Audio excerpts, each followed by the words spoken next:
আসসালামু আলাইকুম। আজকে সবগুলা শখের ফুল নামিয়ে নিয়েছি, কারণ অনেক দিন হয়েছে আসলে পরিষ্কার করা হয়নি, যেহেতু আজকে একটু সময় পেয়েছি। এই কারণে সবগুলা শখের ফুল আমি নামিয়ে নিয়েছি। এই যে অনেক ময়লা বসেছে, আসলে ফুলগুলা কয়েকদিন পর পর পরিষ্কার করা লাগে, না হলে কিন্তু অনেক ময়লা জমে। তো কিছুদিন যাবত পরিষ্কার করা হয়নি, এর জন্য অনেক অনেক ময়লা জমেছে। তো ভাবছি আজকে সবগুলা বসে বসে পরিষ্কার করে নিব। তো এই জন্য সব বের করলাম। আসলে কর্নার ফুলগুলো কিন্তু বের করা হয়নি, ওগুলো উপরে কর্নারে লাগানো আছে, আর যেগুলো হচ্ছে উপরে সাজানো থাকে ওগুলো কিছু কিছু ফুল নিয়ে নিয়েছি। তো দেখতেই পাচ্ছেন কতটা ময়লা বসেছে। তো আমি সবগুলোকে আজকে পরিষ্কার করব।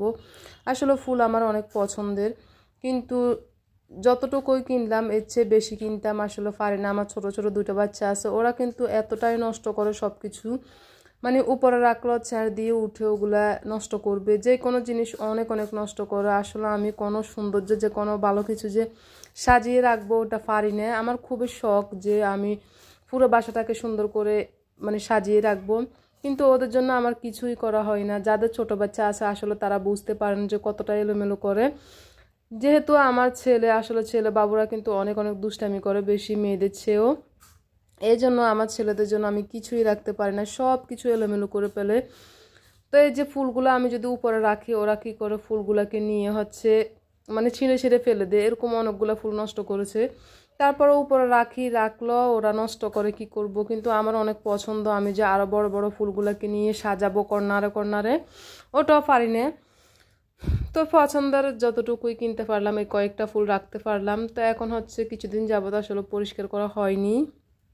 তো এখন রোজার ভিতরে আমি যেহেতু একটু সময় পেয়েছি, ভাবছি আজকে একটু বের করি, এগুলাকে সবগুলা বের করে হচ্ছে একটুখানি পরিষ্কার করে নিই। কারণ আর এগুলো হচ্ছে সবসময় ধোয়া যায় না, ধুলে কিন্তু এগুলার কালারটা আসলে নষ্ট হয়ে যায়। তো অনেক দিন পর পর যদি আমরা এগুলা পরিষ্কার করে নিয়ে থাকি তাহলে কিন্তু আসলে পরিষ্কার হয়। আর যদি ধুয়ে এগুলো আসলে ডিসকালার হয়ে যায়, আমি অনেক ফুল দেখলাম যে কিছুদিন পর পর ধুয়ে দেখলাম কিন্তু কালারগুলো নষ্ট হয়ে যায়। তো বেশি দিন যাবত অনেক দিন গিয়েছে হয়তো বা বেশি অপরিষ্কার, তাহলে কিন্তু একটু ধুয়ে নিলে সমস্যা নেই।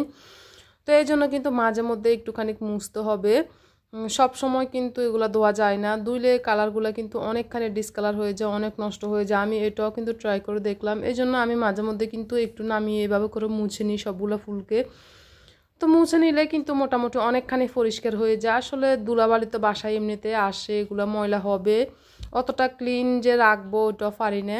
তো যতটুকু সাধ্যের মতো পরিষ্কার করা ওইটুকু আসলে কয়েকদিন পর পর, সাপ্তাহিক কিংবা আরও বেশি কয়েকদিন পর পর হচ্ছে আমি এগুলো নামিয়ে পরিষ্কার করে নিই। 15 দিন এরকমের মধ্যে হচ্ছে পরিষ্কার করে নিই। তো এগুলো কিন্তু কিছুদিন যাবত আসলে পরিষ্কার করা হয়নি, যেহেতু রোজা চলে আসছে।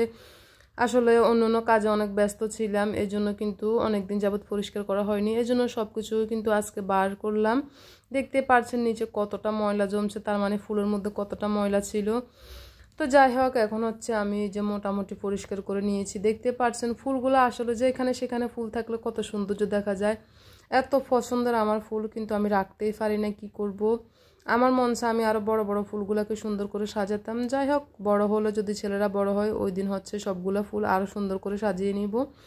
এখন এই কয়েকটা ফুল দিয়ে হচ্ছে রুমটাকে একটুখানি গুছিয়ে নিই। আসলে ভালো লাগে গোছানো সাজানো, যদি একটু পরিপাটি থাকি তাহলে অনেক অনেক ভালোই লাগে। তো যাই হোক, এখন হচ্ছে যে পরিষ্কার করে নিয়েছি, এখন হচ্ছে যে জায়গায় ওইখানে রেখে দিব সুন্দর করে। সবাই ভালো থাকবেন, আল্লাহ হাফেজ।